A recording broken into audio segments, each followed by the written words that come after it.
humans. So I'm trying one of the pre-recorded videos again this week. It seemed to work out pretty well last week. And honestly, sometimes on Wednesday mornings when I go to do those lives, I'm not really fully with it mentally.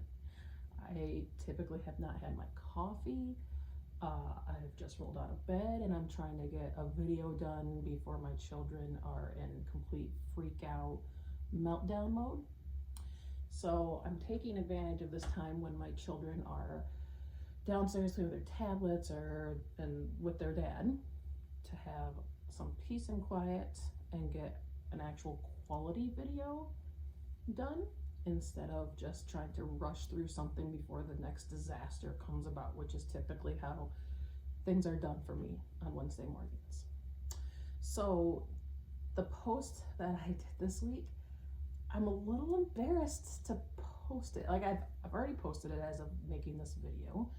It's scheduled, it's set to be live on Facebook. It's already gone out to those that are on my email list. But it's a bit much. It's a bit much. So over the weekend, my anxiety was at an all-time high. Like my kids had been fighting all week long, like nonstop, and it was grating on me.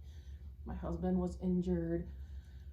He hurt his back, which he does like once or twice a year, and it's always just random and spontaneous, and so that had my emotions going. And then I was just emotional anyway about one of my friends and just feeling like we're not on the same level as what we used to be. So I was just kind of a mess. I wasn't kind of a mess, I was a mess.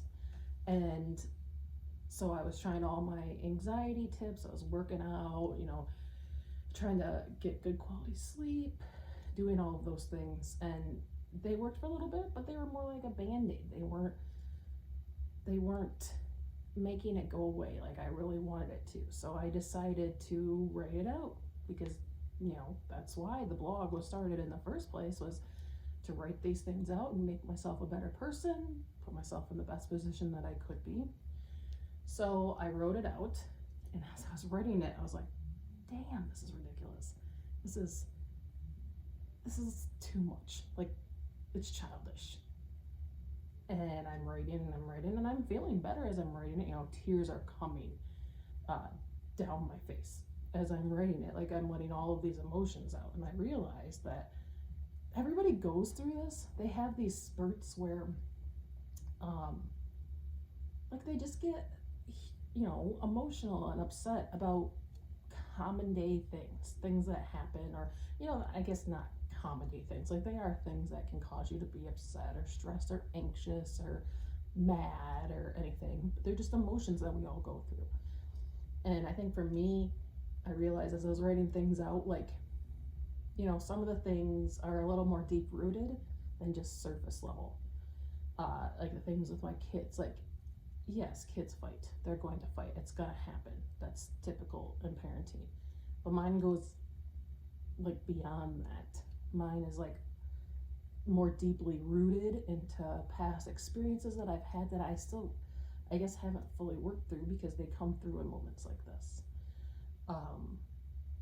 And things with like my friendship, it's really bothering me, and I think friendships ebb and flow as time goes along. I think any good friendship does that. I think for me though, is I always envision friendships like what my mother had growing up. Like, her friendships are the type that they talk on the phone every single night. I'm not a phone talker, so that will never be me. But they would, it was before the days of texting. And her friends were the type where if they just happened to be in town, they'd stop by and say hi. They, we had big birthday parties, we had cookouts over the holidays, and that's not something that I see that often in my circle anymore. And I think part of it is comparing my past to my present, but then also just wanting find that connection, I guess, maybe a little bit. Just trying to find my place a little bit, and I don't know. I think I don't know that I have a full answer, but I think just by writing all that stuff out, it's made me realize that there's more than just petty little surface level. It comes across petty though. When I wrote it all out, and I even reading it like before I emailed it out, it seems petty. All of it seems petty. But I think we all have petty things in our lives, and I think there's more underneath those things at times, which is what I was getting at with me. Like, as I was writing it out, it helped me realize that there are still some things you need to work out here, Kristen. You need to work through these. You need to not just like toss them to the side. You need to actually take the time and understand why it hurts so much, understand why it's so important to you. Yeah, and maybe after that you'll feel better and you'll be able to move forward. So check it out. Let me know your thoughts. And have a great week, humans. Love you all.